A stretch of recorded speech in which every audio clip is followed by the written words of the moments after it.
오늘 하나님께서 주신 축복의 말씀은 스가랴서 4장 6절에서 9절 말씀입니다. 스가랴서 4장 6절에서 9절 말씀 같이 교독하겠습니다. 제가 먼저 6절 읽도록 하겠습니다. 그가 내게 대답하여 이르되 여호와께서 스룹바벨에게 하신 말씀이 이러하니라. 만군의 여호와께서 말씀하시되 이는 힘으로 되지 아니하며 능력으로 되지 아니하고 오직 나의 영으로 되느니라.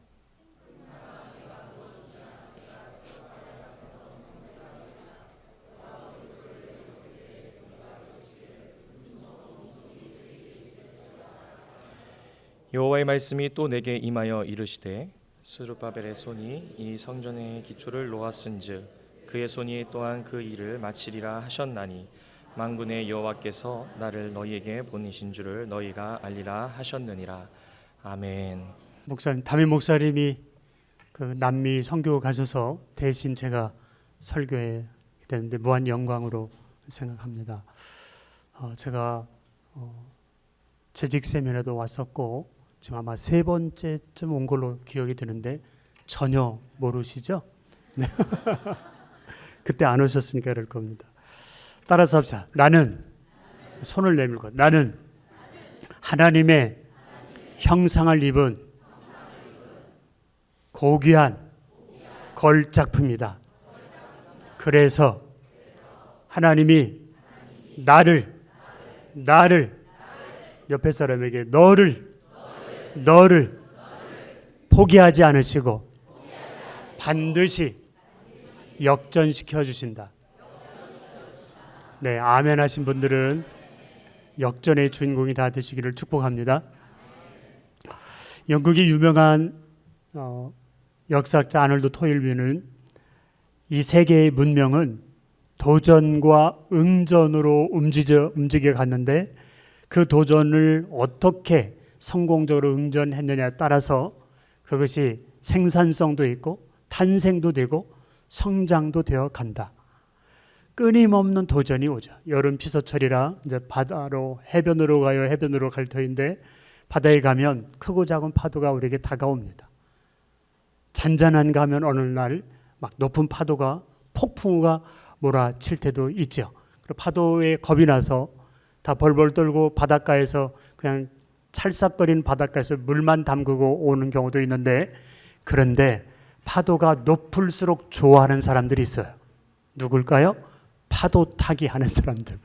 이분들은 1m보다도 3m, 5m 정도 돼야 쫙 올라갔다 막 가잖아요. 파도가 높을수록 좋아하는 사람들이 있어요. 근데 작은 파도에도 겁먹어가지고 그냥 기가 죽는 사람도 있지 않습니까? 파도처럼 우리에게 수많은 난제들이 밀려옵니다. 눈만 뜨면 자녀의 문제, 부부간에, 고부간에 또는 사업상, 인생길에 끊임없는 파도들이 우리에게 겹겹이 다가오잖아요.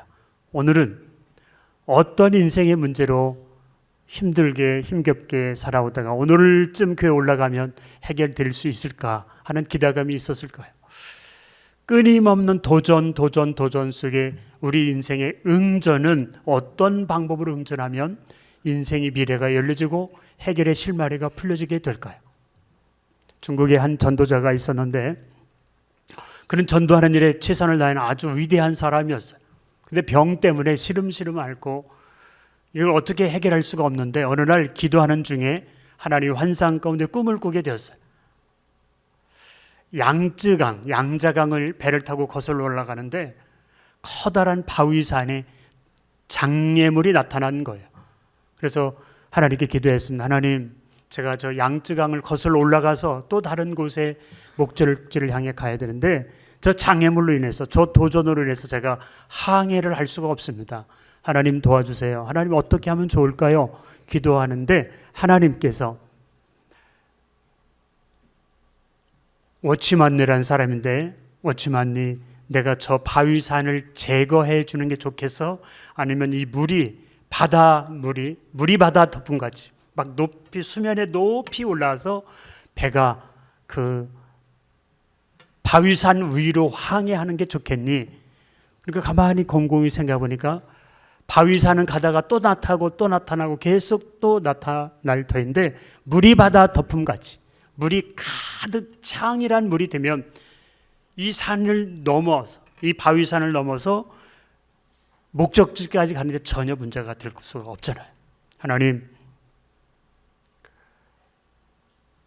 높은 물이 가득 차도록 도와주세요. 그래서 제가 항해하는데 지장이 없도록. 그가 기도 중에 깨달은 것은 병을 고쳐달라고, 문제를 해결해달라고, 내게 이런 난관 장애들을 해결해달라고 하나님께 기도했는데, 깨달은 것은 하나님의 은혜 가운데 성령으로 충만해지게만 되면 다 문제가 없겠거니 하고 깨닫고는 그가 하나님께 기도하기를, 사역할 때마다 하나님 은혜를 주옵소서, 은총을 주옵소서, 성령으로 충만케 하옵소서, 성령으로 충만케 하옵소서, 이렇게 기도하면서 전도 사역을 잘 했는데, 의사 선생님이 40대 젊은 나이에 죽을 거라고 사형 선고가 내렸었는데도 불구하고 그가 하나님의 은총, 물이 바다 덮음같이 창이란 물이 덮여지는 그 성령의 은혜 가운데 살아감으로 80세까지, 별로 안 놀라시는데 80세까지 40년의 인생을 마감하고 끝날 판인데 하나님 은혜를 주옵소서, 은혜 가운데 살았더니 이후에 세계적인 위대한 전도자, 바로 워치만이라는 사람입니다. 오늘 본문의 배경은 바로 똑같습니다. 이스라엘 백성들이 바벨론 포로로 70년 동안 귀족들이 끌려갔죠. 대부분 그러한 열심히 일하는 근로자들이 끌려가지 않았습니까? 근데 70년 포로 생활이 쉬웠겠어요? 노예잖아요. 종이잖아요. 부려먹잖아요. 그들에게 희망이 하나도 없습니다. 죽을 때까지 종, 아들도 종, 또 손자도 종, 증손자, 고손자, 진손자 계속 종종종 노예로 살 판이잖아요.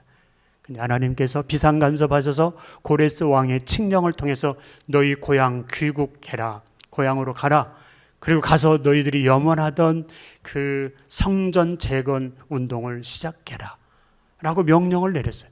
이게 가능한 일입니까? 하나님이 함께 하시면 이러한 일들이 일어난 줄로 믿으시기 바랍니다. 그런데 돌아가서 고향에서 예배당을 잘 성전 건축을 진행해야 되는데 14년 동안 중단된 상황입니다. 커다란 장벽이 도전이 와서 어떻게 해결해 갈 수 있을까? 이러한 일을 오늘 스룹바벨과 여호수아라는 지도자 두 명이 등장하는데, 그들을 향한 하나님의 메시지가 이 말씀입니다. 오늘 우리의 인생도 마찬가지지 아닙니까? 파도 타게 하는 사람이 있는가 하면 수많은 난제들로 인해서 주저앉아가지고 우울증에 빠져서 어떻게 이 일을 해결할까 고민 걱정하다가 그냥 인생이 망가지는 사람도 있을 수 있잖아요. 오늘 말씀에 14년이나 중단된 그때 하나님이 그 스가랴에게 보여준 환상은 네가 무엇을 보느냐, 여호와께서 말씀하시되 힘으로 되지 아니하고 능력으로 되지 아니하고 오직 나의 영으로 되느니라. 따라서 합시다. 나의 오직 하나님의 영으로, 하나님의 성령으로 된다는 거죠. 오늘 7절을 보면 한번 7절을 보십시오. 스룹바벨을 막고 있던 큰 산이 무엇이었는지 다 함께 7절 다 같이 시작. 큰 산아 네가 무엇이냐, 네가 스룹바벨 앞에서 평지가 되리라. 그가 머릿돌을 내놓을 때에 우리가 외치기를 은총이 그에게 있을지어다 하리라 하셨고, 큰 산이 있지만 하나님의 은총이 임하면 하나님의 성령으로 인해서 그 산이 무너지고 평지가 될지어다. 이 큰 산을 말하는 것은 당시에 외부의 적들도 있고 내부의 적들도 있었는데, 당시에 사마리아 사람들은 그 건축 재건 운동에 참여시키지 않았다고 해서 왕에게 고소하고 고발하고 상소장을 써서 이들이 이 성전 재건을 하게 되면 또 다른 쿠데타나 다른 레지스탕스 역할을 통해서 또 당신네 나라에게 도전할지 모르겠습니다. 왕에게 거짓 고소를 하게 된 거예요. 그뿐만 아니라 도비야, 산발랏, 방해꾼들이 등장합니다. 이 방해꾼들이 도전이고 큰 산일 수 있어요. 여러분이 사업을 하거나 교회에 큰 사역을 하거나 또는 인생길에 말할 수 없는 장애물이, 도전들이, 그리고 눈 뜨고 일어나기만 하면 수없는 도전들이, 예수 믿고 구원받으면 다 끝나고 해결될 줄 알았는데 지금도 10년 예수 믿고 50년 믿어도 직분 받으면 해결될 줄 알았는데 그 도전이 계속되는 거예요. 저는 목사이지만 이제 목회를 40년 하고 지난주에 공동의를 해서 이제 원로 목사 초대가 됩니다. 그 40년 과정 가운데 좋은 일만 있었겠습니까? 존경받고 대우받고 좋은 일만 있었겠습니까? 별별 일들이 목회를 그만두고 죽어버리면 좋겠다 할 상황이 다가오기도, 갖은 오해와 모함과 수많은 난제들이 서글퍼지는 날들이 얼마나 많이 있었는데, 그래서 하다 안 되어서 영성수련도 받고 막 그런 전문가를 찾아갔는데 거기 가보니까 사모님이 앉아 계신 거예요. 얼마나 반가운지. 아니 사모님 어쩐 일이에요? 아니 목사님 어쩐 일? 그러면서 유 목사님 좀 여기 좀 오게 했으면 좋겠다. 아르헨티나에서 듣고 계신지 모르겠습니다만은 목사님은 신학교 동기고 사모님은 영성수련 동기가 됐어요. 그때 저는 비밀을 찾았어요. 아, 문제는 문제가 아니라 기도하지 않는 것이 문제구나. 문제는 뭐가 문제예요? 제가 문제였다는 걸 깨달았어요. 그러니까 제 별칭이 그때 당시에 정말 오그라들었었는데 나중에 별칭을 태평양으로 바꿔놨거든요. 다 수용할 수 있는 넓은 바다처럼 바꿔놨는데 제가 너무 힘들어할 때 아내가 그러더라고요. 여보 그만둬. 내가 먹여 살릴게. 그 한마디에 얼마나 제가 힘이 났는지요. 근데 제 아들 녀석도 뭐 연구원으로 있는데 너무 힘들어가서 고생 하는데 그 며느리가 그랬대요. 그만둬. 내가 먹여 살릴게. 참, 이런 아내들 두고 살면 힘이 나죠. 그보다 더 힘이 나는 것이 무엇일까요? 외부의 적도 있을 수 있고요. 내부의 적도 있어요. 내부의 적은 귀족들이 귀한 명령을 내렸으면 예루살렘으로 돌아와야 되는데 여기가 조사원이 붙어있고 안 돌아오는 사람도 있었어요. 정치가 해결돼야지, 돈이 있어야 되지, 환경이 좋아져야지 어떻게 예배당 공사, 성전 재건 운동을 하느냐라고 전혀 참여하지 않는 내부적 적, 외부적 적 요인들이 있었다는 사실이죠. 오늘날 개인이나 가정이나 기업이나 교회나 이런 큰 산에 장애물들이 없는 사람이 없어요. 기도 제목이 없는 사람이 없어요. 목사는요 24시간 근무하는 것이 아니라 25시간 교회 걱정, 성도 걱정, 입원한 분들 누구누구 다 위해서 기도해야 되잖아요. 여러분 축도 끝나고 집에 가면 교회 생각 지워버리잖아요. 별로 안 나실 거예요. 물론 여름성학기 준비하느라고 성가대원들은 다음 주 곡 준비해서 또 띄우고 뭐 연습하고 이런 것도 있을런지 모르지만 참 별별 일이 얼마나 많이 있겠습니까? 교회든지 개인이든지 큰 산에 도전들이 있어요. 그것 때문에 가슴 아파하고 눈물 흘리면서 오늘도 이 죄전에 올라온 분이 혹시 있을지 모르겠습니다. 질병의 문제이든지 자녀, 사춘기 과정을 통과하는 자녀들, 두신 부모님들. 사춘기는 지나가는 거니까 너무 꼭꼭 쥐어박지만 않으면 해결되거든요. 대인관계의 아픔을 겪는 분들도 있고 부부간의 갈등. 이 사람이 좋은 사람인 줄 알았는데 알고 보니까 소가 아가 되는 분들도 있잖아요. 크고 작은 인생의 도전 앞에 매몰되거나 함몰되거나 막 지쳐있는 분들이 있지 않습니까? 날씨는 덥고 코로나19 이후로 회생될 것 같은데 전혀 회생의 기미는 보이지 않고 언제쯤 회복될까 하면서 기대에 갖고 있는 분들이 있을 거예요. 근데 이렇게 저렇게 수많은 응전의 방법을 내가 도입해도 여전히 하나도 실마리가 보이지 않는 분들 혹시 있지 않습니까? 우리가 잘 아는 이스라엘 백성들 출애굽이라고 하는 커다란 장애물, 바로 임금이라고 하는 큰 산, 홍해가 가로막혀 있어서 그들이 도저히 갈 수 없는 그런 장애물, 도전, 마라의 쓴물의 도전, 아멜렉 군대의 도전, 여리고성의 전투 도전, 아이성 전투, 또 요단강 건너야지 가나안 칠족속, 그들에게는 젖과 꿀이 흐르는 행복한 도시인 줄 알았는데 전혀 그렇지 않는 난제들이 계속 거듭거듭 파도처럼 다가왔어요. 예수 믿고 구원받으면 동백사랑의 교회에 등록하면 만사 오케이 형통일 줄 알았는데 여전히 교회에 왔는데도 불구하고 여전히 그런 것이 있어요.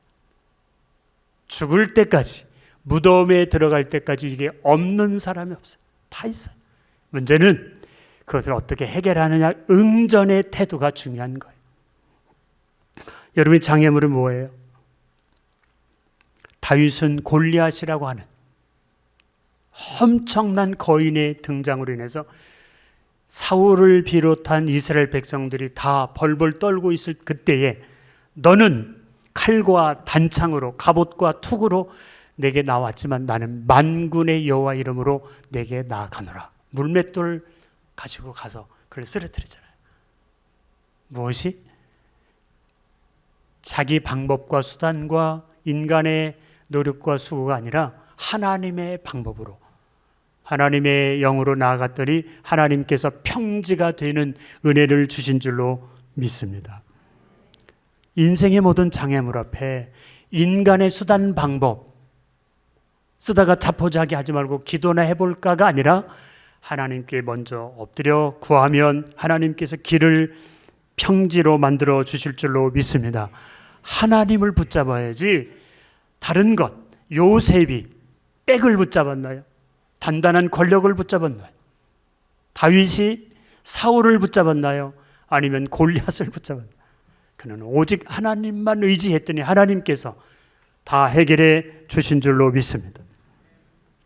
6절에 보면 하나님께서 스룹바벨에게 인간의 힘과 능력으로 되지 않을 때 무엇으로 된다고요? 6절 함께 읽겠습니다. 시작. 그가 내게 대답하여 이르되 여호와께서 스룹바벨에게 하신 말씀이 이러하니라. 만군의 여호와께서 말씀하시되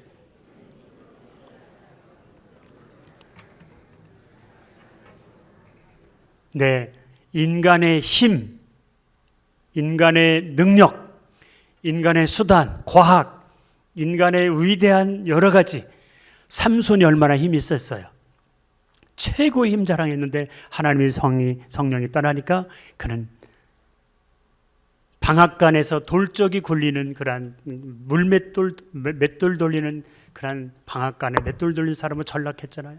그럼 하나님의 성이 임할 때 그는 그 전에 행했던 것보다 위대한 일을 행한 것을 우리가 성경에서 찾아볼 수 있어요. 자기 힘, 자기 완력, 또는 군대 조직, 전략, 자기 지혜, 술수, 인간의 음모, 컴퓨터의 정보, 수많은 것들이 있을 수 있잖아요. 그런 거 다 소용없다는 거죠.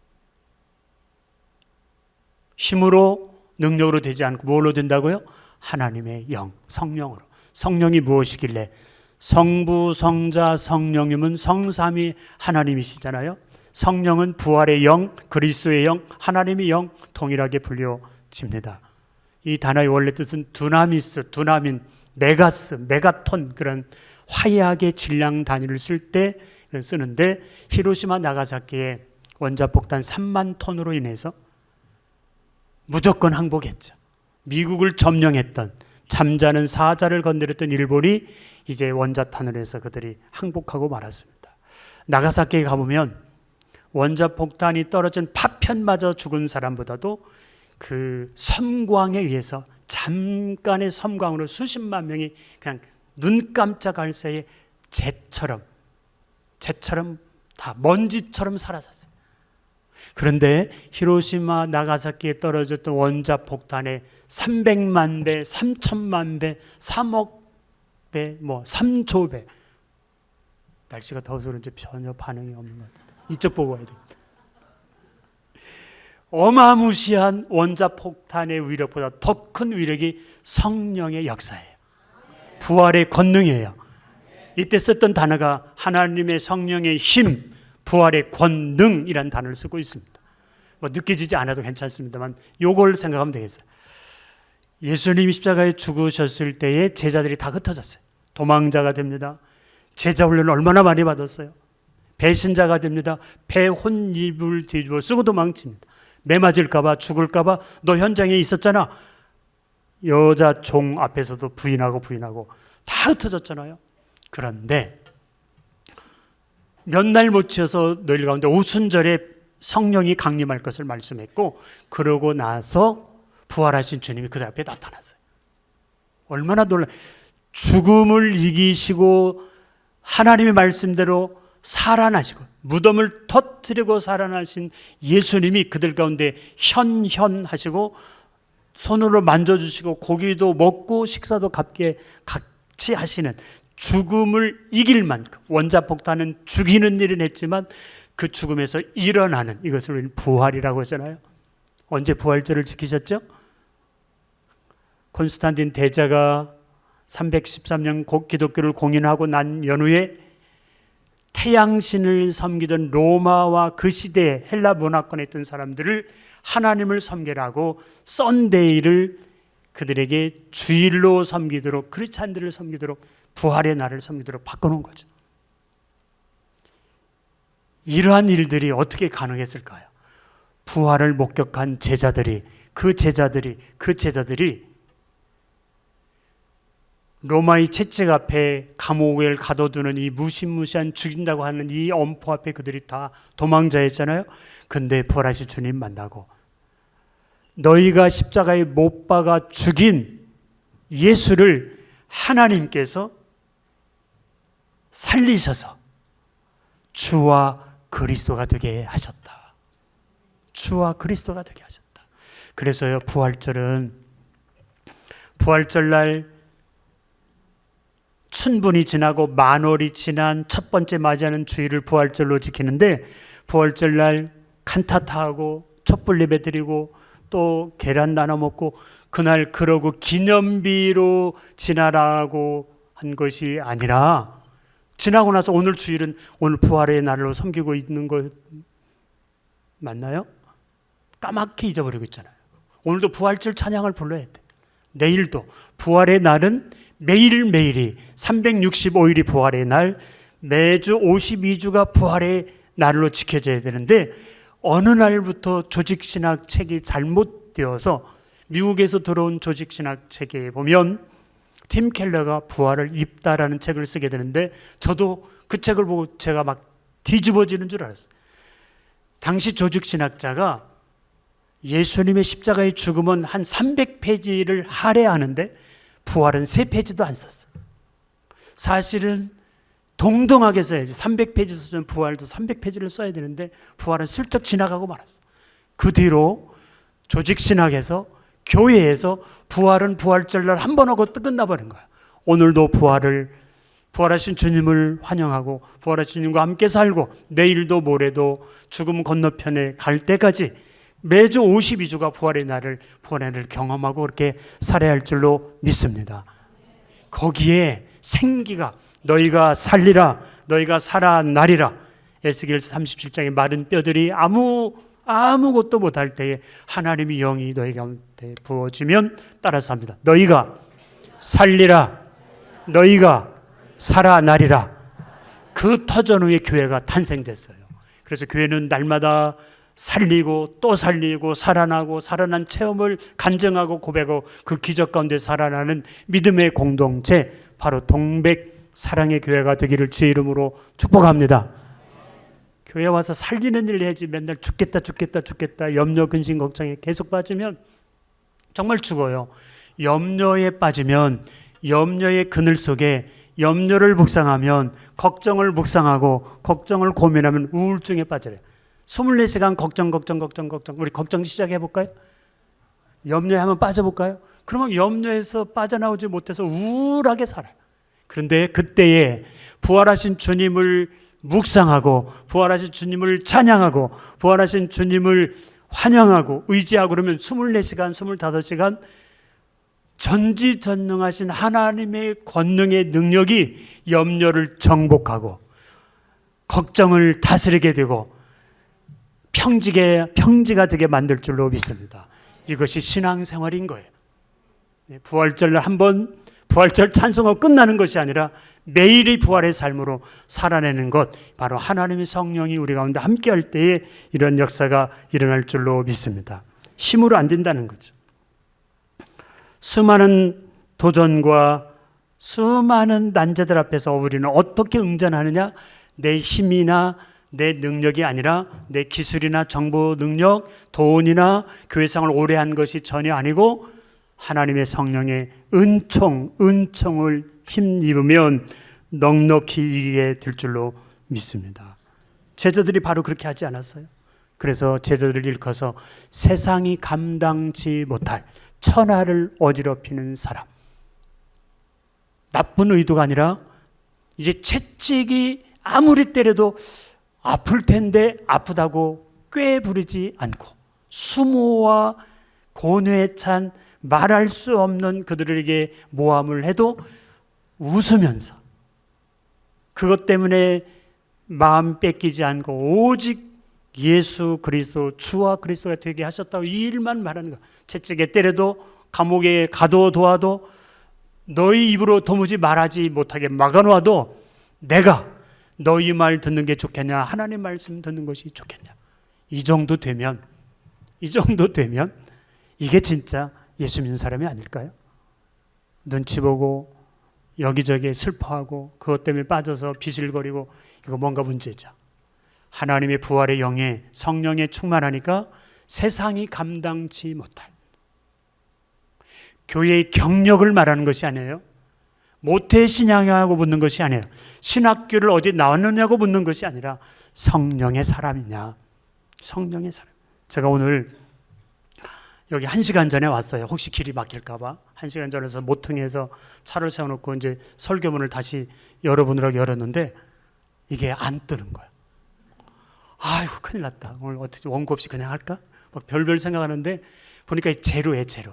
그래서 차에서 간신히 껴서 1% 됐어요, 1%. 어제 저녁에 분명히 저는 전기와 연결해 놓고 아침에 깨서 갖고 왔어요. 그런데 충전이 하나도 안 된 거예요. 왜 그랬을까요? 온오프 스위치를 안 올렸어. 큰일 날 뻔했어. 그래서 비상을 여기다 껴가지고 오늘 했는데 세상에 하나님과 나 사이에 온오프 주파수가 전기 스위치가 탁 켜있어야 하는데 그걸 끄고 사는 사람들이 있다니까. 동백 사랑교회 말고 저쪽 다른 데 가면 옆에 사람 인사 한번 할까요? 혹시 하나님과 주파수가 연결되어 살고 계신? 전혀. 우리는 당연히 연결되었을 줄 알고 사는데 안 돼 있어. 이때 허망한 거예요. 그때 함몰되는 거예요. 24시간 하나님과 주파수가 연결되어서 교제 가운데 사시기를 축복합니다. 그걸 우리는 주제권이라고 그래요. 우리는 예수님을 구세주로 영접하는데 그분이 주인이냐는 거죠. 로드십이라고 그래요. 로드십. 당연히 교회 다녀요. 근데 축도 끝나고 싹 잊어버리잖아요. 이제 주차장 가서 이제 앞에 막혀 있는 거 보면 이제 XX 막 이제 화가 나가지고 막 빵빵거리고 막 이거 뭐예요? 주제권 인정이 전혀 안 된 거죠. 주파수가 연결된 거 아니에요. 그래서 따라서도 주여, 네, 주여를 불러야 돼요. 혹시 내가 연결됐는지 안 연결됐는지 확인하기 위해서 주여를 부르는 거예요. 핸들 잡고 주여. 아내가 확 잔소리하기 시작하면 열불나서 어떻게 밥상 없기 직전까지 혹시 갈 분은 없겠지만 그때 주여를 여자를 더 길게 다 같이 하겠습니다. 시작. 아니 더 길게 우리 지휘자가 해야 되려나 봐. 주여 막 길게 제가 한 거고요. 그런 마음으로 사는 거죠. 주제권 인정하기가 쉽지가 않습니다. 구세주는 다 믿어요. 구원자로 믿어요. 그분이 나의 삶의 주인이냐. 후안 까를로스 오르티즈라는 목사님이 이 세상에 두 종류의 불신자가 있대요. 성탄절, 부활절, 뭐 매추절 다 아는데 교회 안 다니는 불신앙자. 근데 교회를 다니면서도 여전히 교회의 장로, 권사, 목사, 집사 다 성가대 다 예수 믿는데 예수님을 주인으로 모시지 않고 그냥 살아가는 신앙인의 불신자. 놀랬죠? 어딘가요? 어딘가요? 예수 믿으니까 당연히 믿는 사람인 줄 알았는데 주재권을 인정해야 된다는 거예요. 네. 성령 안에서 사시기를 축복합니다. 9절에 보면 스룹바벨이 성전 재건을 시작할 때 하나님께서 어떤 약속을 하시죠? 9절을 다 같이 읽겠습니다. 9절 시작. 스룹바벨의 손이 이 성전에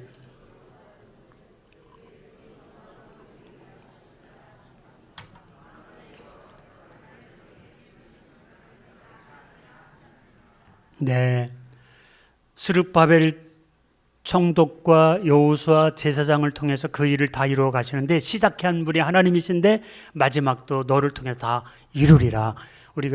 우리 교회가 예배당 짓는데 한 300억 좀 들어갔어요. 별로 안 놀라시는구나. 300억 중에서 200억은 빚이야, 빚.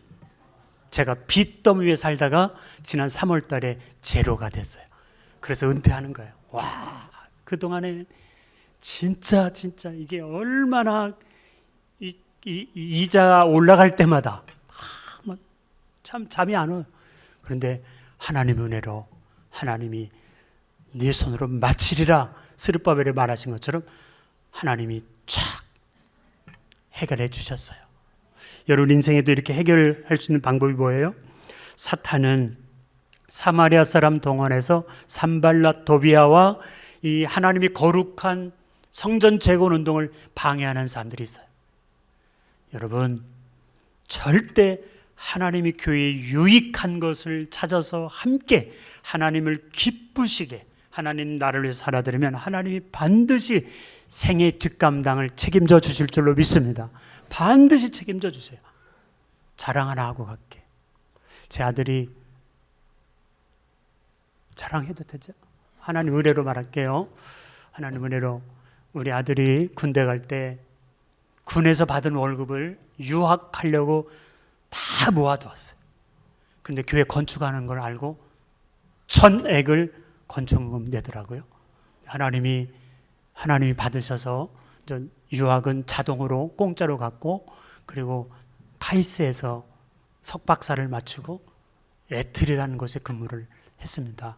아시는 분은 아실 거예요. 에트리가 어딘데. 그리고 얼마 안 있다가 33살의 대학 교수 정교수로 발령을 받았어요.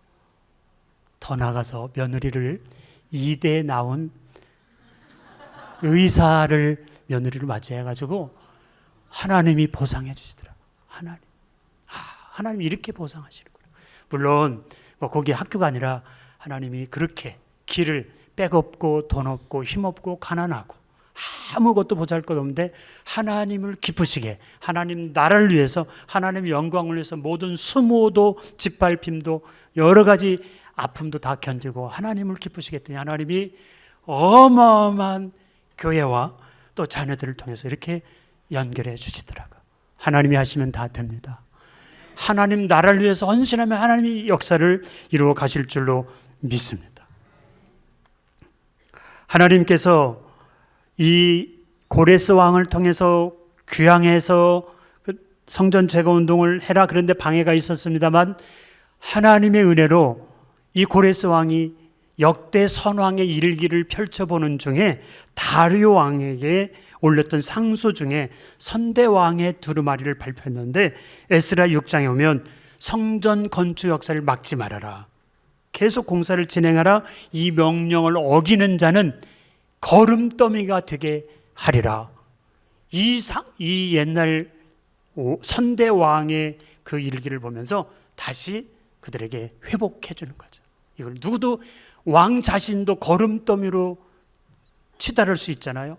그래서 다 다시 회복이 된 거죠. 이와 같이 하나님을 기쁘시게 하면 하나님이 하나님 때에 반드시 장애물을 평지가 되게 만들어 주실 줄로 믿습니다. 9절에 그 일을 내가 마치리라 하나님이 말씀하셨어요. 그러므로 성령 충만을 사모하고 성령의 은혜 가운데 성령님을 초청하고 살아가시기를 바랍니다. 여러분 인생의 장애는 무엇인가요? 도전은 무엇인가요? 내가 수단 방법 가려진 거 다 해봤지만 안 되는 것은 무엇입니까? 토레이 성공의 목사님은 아침에 눈을 뜨면 3가지 기도를 했다고 합니다. 하나님이여, 제가 성령으로 충만하기 전에는 말하지 않게 하소서. 하나님, 제가 성령으로 충만하기 전에는 어떤 행동을 옮기지 않게 하소서. 하나님, 3번째는 제가 성령으로 충만하기 전에는 중요한 결정을 내리지 않게 하소서. 주일학교 교사하면서, 찬양도 하면서, 교회 여기저기 봉사하면서 우리가 해야 될 일은 내 기술과 돈과 빽과 재산과 그것이 아니라 이 기도를 드렸으면 좋겠습니다. 하나님, 제가 성령으로 충만하기 전에는 어떤 사역도 하지 않게 하소서. 말하지 않게 하소서. 감히 내 의도대로 행동하지 않게 해서. 그러면 교회 속에, 여러분 가정 속에, 기업 속에, 일터 속에 하나님이 어떤 장애도 평지가 되게 하시고 그 도전 앞에 이 응전을 통해서 승리케 해 주실 줄로 믿습니다. 어떠한 도전 앞에서도 성령의 충만한 가운데 승리하는 성도 여러분 다 되시기를 주의 이름으로 축원합니다. 축원합니다. 살아계신 하나님 아버지, 인생의 수많은 도전 앞에 우리가 퍽퍽 쓰러지고 자포자기하고 염려, 근심, 걱정에 우울증에 빠질 때도 있었습니다. 이제는 수많은 도전 난제 앞에 성령님의 은혜 가운데 응전함으로 승리자가 되게 하시고 평지가 되게 하시고 기적의 주인공으로 살아가는 복된 성도 다 되게 하여 주시옵소서. 금도 내 것, 부와 귀도 내 것, 은도 내 것이라고 말씀하신 하나님 앞에 11조와 구제 장학금 1,000번제와 소원을 담아 예물 드린 손길 기억하시고 심은 대로 거두게 하신 하나님께서 수십 배 수만 배 복으로 채워 주시옵소서. 우리 주 예수님의 이름으로 기도하옵나이다. 아멘.